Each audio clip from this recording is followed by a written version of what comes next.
3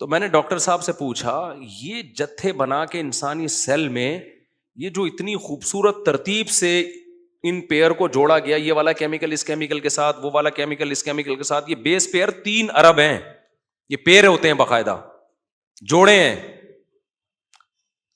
تو کیا یہ ممکن ہے کہ ایک once upon a time big bang theory کے مطابق ایک دھماکہ ہوا ہو اور وہ اتنا منظم دھماکہ کہ اس کے بعد ہوتے ہوتے ہوتے ہوتے یہ کیمیکل 3 ارب ایسی ترتیب سے کروڑوں سال کے بعد جڑ گئے ہوں؟ انہوں نے کہا یہ نہیں ہو سکتا. یہ مولوی نہیں کہہ رہا, یہ کون کہہ رہا ہے؟ یہ آسٹریلیا کی یونیورسٹی کا ایک بہت قابل پروفیسر کہہ رہا ہے کہ یہ دھماکے کے نتیجے میں یا آٹومیٹیکلی ایسا ہونا امپاسبل. دیکھو آپ جب کسی گھر میں جاتے ہو 3 ارب برتن نہیں 6 برتن تمیز سے رکھے ہوئے ہوں. صرف کتنے برتن؟ 6 برتن. چائے کا مگا چائے کی جگہ پہ, چمچ چمچ کی جگہ پہ, ڈنر سیٹ کی جگہ پہ, لوٹا واش روم میں رکھا ہوا ہو. آپ کہتے ہو یار اس گھر کی عورت بڑی سلیقے والی ہے, ہر چیز کو اس نے وہیں رکھا جہاں اس کی جگہ تھی. یہ 3 ارب نہیں ہے, یہ 3000 بھی نہیں ہے, یہ 300 بھی نہیں ہے, یہ 3 درجن برتن ہے, سمجھ لو. کوئی کہے کہ یہ دھماکہ ہوا تھا کروڑوں سال میں, لوٹا واش روم میں چلا گیا, چمچ چمچ کی جگہ آگے لٹک گئے. بھائی کھربوں سال میں بھی نہیں ہو سکتا. چاہے ڈاروین 100 دفعہ یہ بات کہہ کے مر جائے نا, ڈاروین کو بے وقوف کہیں گے لوگ, یار کیا پھینک کے گیا لمبی. تو ہاں آپ کسی گھر میں گئے, لوٹا کچن میں رکھا ہوا ہے اور مگے سے استنجا ہو رہا ہے چائے پینے والے کپ سے. آپ بولو گے بھائی اس گھر میں کوئی مینجمنٹ نہیں ہے, یہ ہو سکتا ہے دھماکہ ہوا ہو جس کی وجہ سے لوٹا اڑ کے کہاں چلا گیا؟ واش روم میں چلا گیا, اور واش روم کی چیزیں اڑ کے کہاں آ گئیں؟ کچن میں آ گئیں.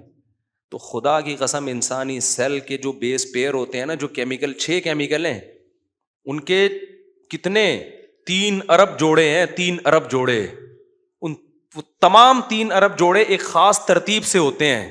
وہ ترتیب ذرا سی آگے پیچھے ہو جائے تو بچے کی الائنمنٹ, یہ جو معذور بچے ہوتے ہیں نا, ان میں سے ایک میں دائیں بائیں کچھ ہو جاتا ہے. اتنا پیچیدہ نظام. کون ہے جو ماں کے پیٹ میں ایسے ایک ایک سیل کو, اور انہی کے اندر یہ میسج ہوتا ہے کس پیئر نے گردہ بننا ہے, کس پیئر نے دماغ بننا ہے, کس پیئر نے آنکھ بننی ہے, کس پیئر نے ناک بننی ہے, کس پیئر نے اسکن بننا ہے, کس پیئر نے کان بننے ہیں. اتنے سے سیل کے اندر وہ ساری پروگرامنگ ہوئی ہوئی ہے. تو یہ ذالک کیا ہے, وَهُوَ بِكُلِّ خَلْقٍ عَلِيمٌ. یہ اللہ کی وجود. تبھی تو قرآن کہتا ہے اس کائنات میں بھی غور کرو. وَفِي أَنفُسِكُمْ, کائنات میں جانے کی ضرورت نہیں ہے, اپنے آپ میں غور کر لو کیسے بن گیا. اور اس کے لیے اتنی راکٹ سائنس کی بھی ضرورت نہیں ہے, اس کے لیے آسٹریلیا کے ڈاکٹر سے 4 گھنٹے کے لیکچر کی بھی ضرورت نہیں ہے. اس کے لیے تو ویسے ہی کامن سینس کی بات ہے یار. اتنا سر جرثومہ ماں کے پیٹ میں جاتا ہے, آنکھ بھی بنتی ہے, ناک بھی بنتی ہے, کان بھی بنتے ہیں, زبان بھی بنتی ہے, ہونٹ بھی بنتی ہے, اتنا سا ایک ذرہ ہوتا ہے. اور کیسے روٹی کھانے سے پورا انسان بن کے ڈینٹنگ پینٹنگ کا بغیر کسی مزدور کے کام ہو رہا ہے. آنکھ کی جگہ جا کے فٹ ہو رہی ہے, ناک کی جگہ جا کے فٹ ہو رہی ہے. اور کمال کی بات یہ کہ جس دن اسٹرکچر تیار ہوا, بچہ ماں کے پیٹ سے باہر آیا اور اب اسی روٹی سے چھاتیوں میں دودھ بننا شروع.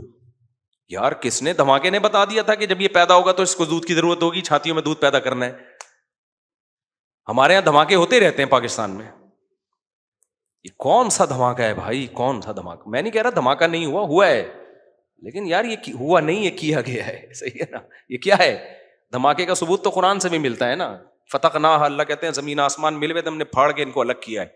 تو ہم دھماکے کے منکر نہیں ہیں, ہم کہہ رہے ہیں یہ دھماکہ ہوا نہیں ہے, یہ ایسی ذات نے کیا ہے, تقدیر العزیز العلیم, جو بہت علم رکھتا ہے وہ, اور ہر چیز پر قدرت رکھتا ہے. یہ اس کا اندازہ ہے. تقدیر کہتے ہیں مینجمنٹ ہے, یہ بہت خاندانی مینجمنٹ ہے کہ 3 ارب جوڑے اللہ نے سیل کے اندر ایسے ترتیب سے رکھ دیے ہوں. تو یہ بڑی خاندانی مینجمنٹ ہے بھائی, یہ خود بخود نہیں ہو سکتا. تبھی جو اللہ کا انکار کرتا ہے, اللہ کہتے ہیں اس کو نہیں بخشوں گا میں. اب وہ قیامت کے دن کہہ دے کہ اللہ کہے کہ تو نے میرا انکار کیوں کیا, وہ کہے ایکچولی اللہ میں نے سائنس پڑھی تھی تو اس میں ڈاروین نے یہ کہا تھا, بڑا سائنسدان تھا, دنیا مانتی تھی, آسٹریلیا میں پورا ایک شہر ڈاروین کے نام پہ رکھ دیا, تو بڑی بات اس کی چلی تھی کہ بندر سے ہم وجود میں آئے ہیں, تو مجھے اس کی بات اچھی لگی. تو پہلی بات تو اللہ کہے گا کہ تو جب سائنسدانوں کو مانتا ہے تو بہت سے سائنسدان خدا کے وجود کے اقرار بھی تو کرتے ہیں, تو ان کو کیوں چھوڑ دیا تو نے اگر سائنسدانوں ہی کو ماننا ہے؟ نیوٹن تو اللہ کے وجود کا قائل تھا, آئنسٹائن تو اللہ کے وجود کا قائل تھا, بہت سارے بڑے بڑے سائنسدان, اور وہ بہت سے سائنسدان بڑے پڑھے لکھے تو بڑے بانگے دہل یہ اعلان کرتے ہیں کہ ہو نہیں سکتا کہ خود بخود ہوا ہو. اور دوسری بات یہ کہ کیا ہر چیز میں تو سائنس سے یہ ثابت تھوڑی ہے کہ خدا نہیں ہے, یہ تو ایک نظریہ پیش کیا ہے, ابھی تک اس پہ مہر تھوڑی لگی ہے, فیکٹ تھوڑی ہے یہ. جو چیز حقیقت ہے, جو صبح و شام ہم دیکھ رہے ہیں, اپنی آنکھوں سے دیکھ رہے ہیں, اس کا انکار کر رہے ہو, اور جو ایک نظریہ ہے, تھیوری ہے, جس کا صحیح بھی ہو سکتا ہے اور خود سائنسدان کہہ رہے ہیں کہ صحیح بھی ہو سکتا ہے, غلط بھی ہو سکتا ہے, اس کو ایمان لے آئے, اللہ نہیں چھوڑے گا, اللہ کے سامنے یہ عذر چلے گا نہیں. تو اللہ کا انکار کرو گے تو بھی نہیں چھوڑے گا, اور اللہ کے ساتھ کسی کو شریک کرو گے تو بھی بولو نہیں چھوڑے گا. اللہ کہے گا جب میں ہوں تو یہ جو ٹچے تم نے جنہیں میرے ساتھ شریک کر لیا, یہ کیا لگتے ہیں تمہارے, یہ کیا لگتے ہیں؟ تو اس لیے اللہ میاں نہیں چھوڑیں گے بھائی. اللہ میاں پہ غصہ کرو تو اللہ میاں کہے گا لے آؤ مجھ پر ایمان, غصہ چھوڑ دو. کیا کتنا ٹائم لگتا ہے ایمان لانے میں؟